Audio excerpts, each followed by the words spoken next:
buenas tardes, buenos días a todos. Y bueno, en esta primera clase de introducción a la programación, en la materia vamos a aprender a programar, ¿sí? Vamos a conocer los pilares de la programación. Y antes de eso, vamos a abordar un poquitito el tema de pensamiento computacional. ¿Qué es el pensamiento computacional? ¿Cuándo utilizamos el pensamiento computacional?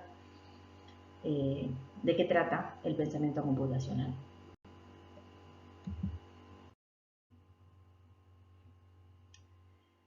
Pero antes de dar cualquier definición o cualquier dato sobre qué es el pensamiento computacional, los invito a analizar un poquitito este ejercicio, este ejemplo que tenemos acá, para luego después dar las definiciones de en qué consiste el pensamiento computacional.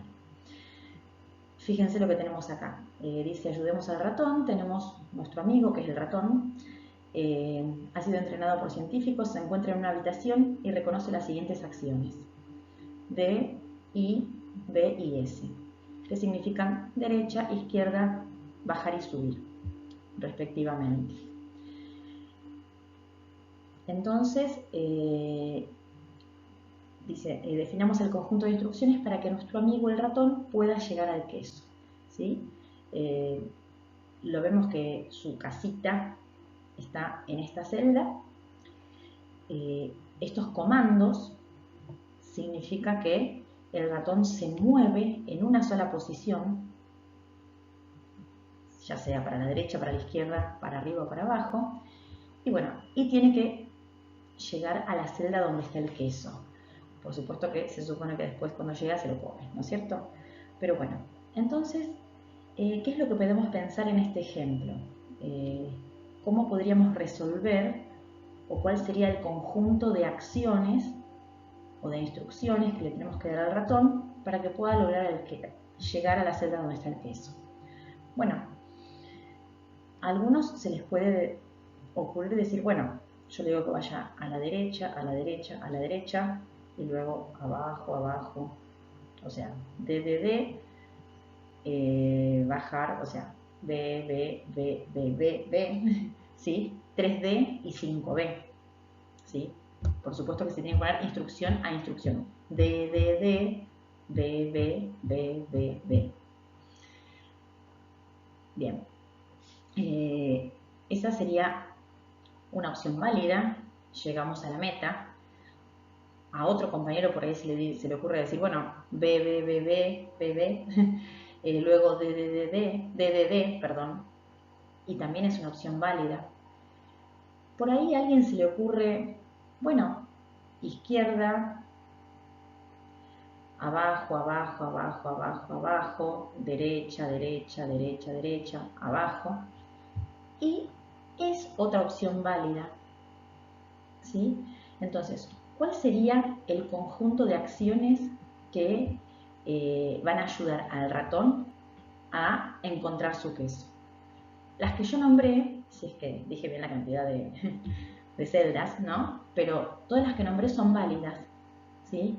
Y ustedes pueden pensar cualquier otra diferente. Veamos cómo sigue esto. Ahora bien, ¿y qué pasa si nos cambian el escenario? ¿Sí? Fíjense que la habitación o el espacio donde está el ratón es igual, tiene la misma cantidad de celdas, con la diferencia que hay algunas que ofician de paredes o de obstáculos, ¿sí? Entonces, nos encontramos con otro problema que también tenemos que resolver. Y se resuelve, o sea, el objetivo del problema es el mismo, ¿sí? El ratón está en su casita y necesita desplazarse hacia la celda donde está el queso. Pero bueno, las instrucciones que lo van a ayudar van a ser otras. O sea, en sí las instrucciones son las mismas, pero el conjunto de instrucciones donde el ratón pueda llegar a cumplir su objetivo, nos damos cuenta que son otras. Entonces, ¿cuál es la pregunta acá? Dice, ¿qué cuestiones en común y qué diferencias hay con el anterior? Bueno, básicamente eso, ¿sí? Las instrucciones son las mismas, el objetivo es el mismo, pero el conjunto de instrucciones es otro, ¿sí?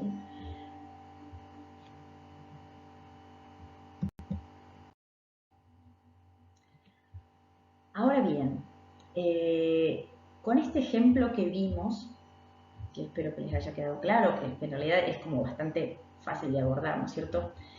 Podemos pensar ahora en qué es el pensamiento computacional. Intuitivamente, antes aplicamos una manera de resolverlo que está estrechamente vinculada, o sea, lo resolvimos con pensamiento computacional. ¿Y qué es el pensamiento computacional? En realidad hay 4 pilares fundamentales que me definen a este pensamiento computacional. Que una es la descomposición, ¿sí? Es dividir un problema en pequeñas partes, en partes más pequeñas donde cada una se pueda resolver individualmente. Si nosotros, el ejemplo del ratón, lo dividimos, bueno, tenemos que llegar de la salida a la meta, pero ¿qué pasa? Tenemos que ir pasando celda a celda. Entonces, el problema se dividió, ¿sí? Yo llegué a la celda de al lado, luego a la siguiente y así. Reconocimiento de patrones, bueno, vamos a encontrar similitudes o características que comparten los problemas. Abstracción, esto es importante porque es filtrar lo que me sirve, ¿sí? Los datos que tengo, la información relevante que tengo en mi problema, en el objetivo al que tengo que cumplir, y sacar lo que realmente es irrelevante. Y luego, realización de algoritmos. Y acá nos metemos en un tema o en una palabra que la van a escuchar mucho, ¿sí? Que tal vez sepan lo que significa, pero bueno, un algoritmo es un conjunto de pasos lógicamente ordenado. Ese conjunto tiene una cantidad determinada, o sea, es finito, ¿sí? Es un conjunto finito de pasos que tiene una lógica y que tiene un orden. Y esos pasos me sirven para resolver un problema. Siempre cuando damos la definición de algoritmo, lo que se nos viene primero a la mente o lo que sale, por ejemplo, es el conjunto de pasos que puedo llegar a utilizar, por ejemplo, para hacer una comida, ¿sí? Seguir una receta de cocina, eso es el típico ejemplo de un algoritmo. Es un conjunto de pasos que es finito, ¿sí? Tiene una cantidad determinada de pasos y tiene un orden lógico, ¿sí? Yo, por ejemplo, primero tengo que, no sé, batir la mezcla para luego ponerla en un recipiente para llevarla al horno, ¿sí? Tiene un orden lógico. Y bueno, eso es, estas serían los componentes, los pilares fundamentales del pensamiento computacional.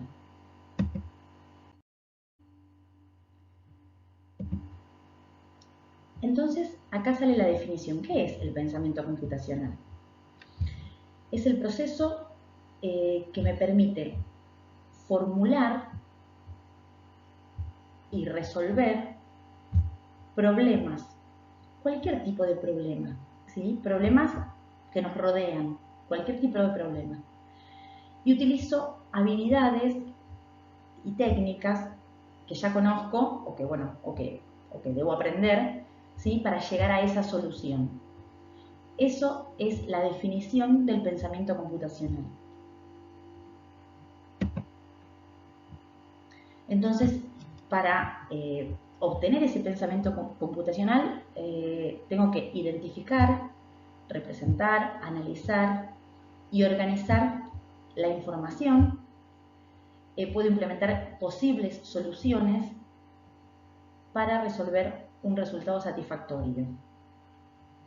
El objetivo, después vamos a ver esto, que el objetivo es lograr la combinación más efectiva y eficiente entre pasos y recursos. Vieron que en la primera diapositiva, cuando vimos al ratoncito sin paredes, teníamos distintos caminos donde podíamos llegar a completar el objetivo. Pero bueno, o sea, todos esos caminos se hicieron utilizando el pensamiento computacional.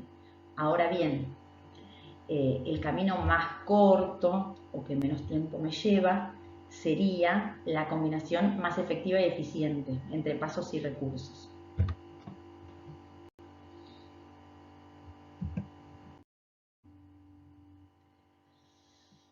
Bien, los algoritmos y el pseudocódigo.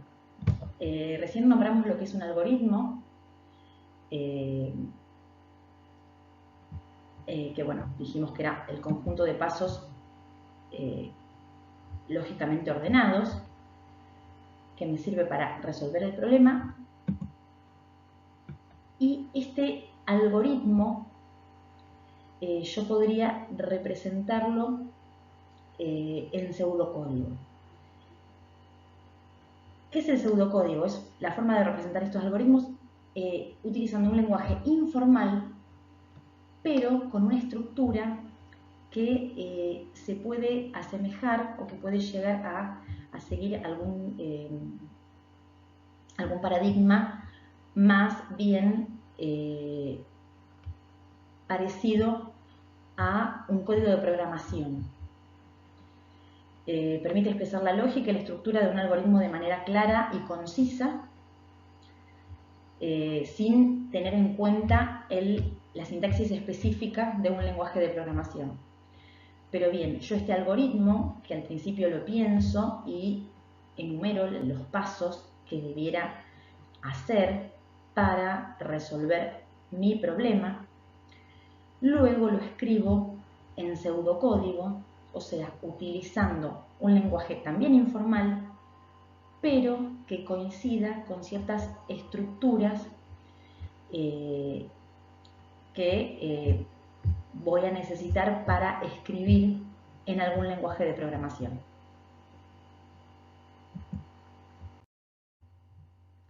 Y acá nos metemos un poquitito en pseudocódigo.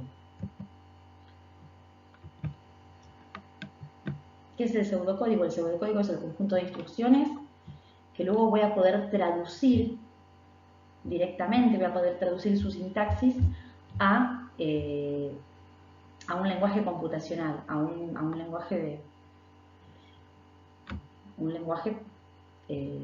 para poder programar una computadora.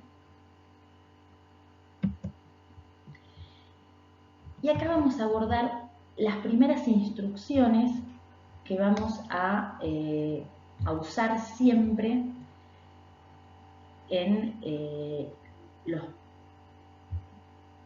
las resoluciones que hagamos en pseudocódigo. ¿Sí? Iba a decir los programas que hagamos en pseudocódigo, pero bueno, estos problemas los vamos a resolver, vamos a tener algunos pequeños problemas que vamos a resolver utilizando pseudocódigo y vamos a tomar este conjunto de instrucciones, que son las primeras, después vamos a ver otras, que vamos a utilizar siempre que necesitemos hacer un pseudocódigo. Tenemos las instrucciones inicio y fin, que me van a corresponder al inicio y al fin del programa. Vamos a tener la instrucción leer, que la instrucción leer significa que va a pedir que el usuario de ese programa ingrese algún dato por teclado. Voy a tener la instrucción escribir, que la instrucción escribir en pseudocódigo me va a permitir mostrar por pantalla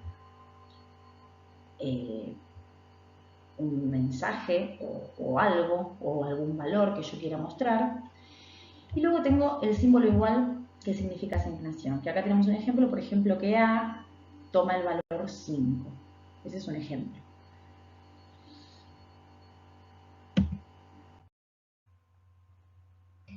Y acá vamos a ver ya un ejemplo para resolver en pseudocódigo. Y dice así: escribir con las instrucciones que presentamos recién, un programa que solicite al usuario el año de nacimiento y muestre la edad que cumple este año, o que va a cumplir, o que cumplió. Bien, ¿cómo sería? Primero dijimos que todos los programas empiezan con la palabra inicio. Luego utilizamos la instrucción leer, que ya aprendimos que es para que la persona ingrese por teclado. ¿Y qué vamos a leer? Vamos a leer su año de nacimiento. Esto es el nombre de en este caso, ahí en esa variable año nacimiento se va a guardar el año que ingrese la persona. Algunos por ahí preguntan por qué año justamente no está escrito con ñ, sino que bueno, es para facilitar el buen entendimiento y porque algunos lenguajes de programación no permiten esta letrita ñ. Luego pedimos que ingrese el año actual y en este caso habíamos visto este igual, que era una asignación. En edad ponemos año actual menos el año de nacimiento, que ahí me va a dar cuántos años tiene la persona o va a tener este año. Una vez que tenemos esto, que ya acá tenemos un signo menos, ya podemos hacer la diferencia, escribir edad y listo. Va a mostrar por pantalla la edad de esa persona. Y por supuesto el programa debe terminar con la palabra fin.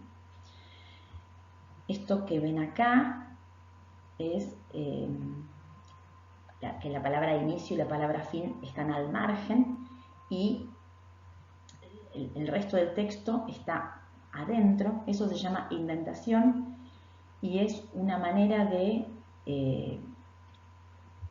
lo usamos para que el código sea más fácil de leer y sea más fácil de leer principalmente, y esté más ordenado y más organizado. Bien,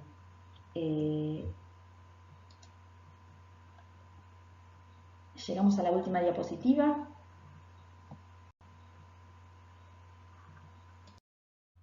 Bueno, esperamos que les haya quedado claro este primer tema, que es el pensamiento computacional, y un poquitito de pseudocódigos y de algoritmos.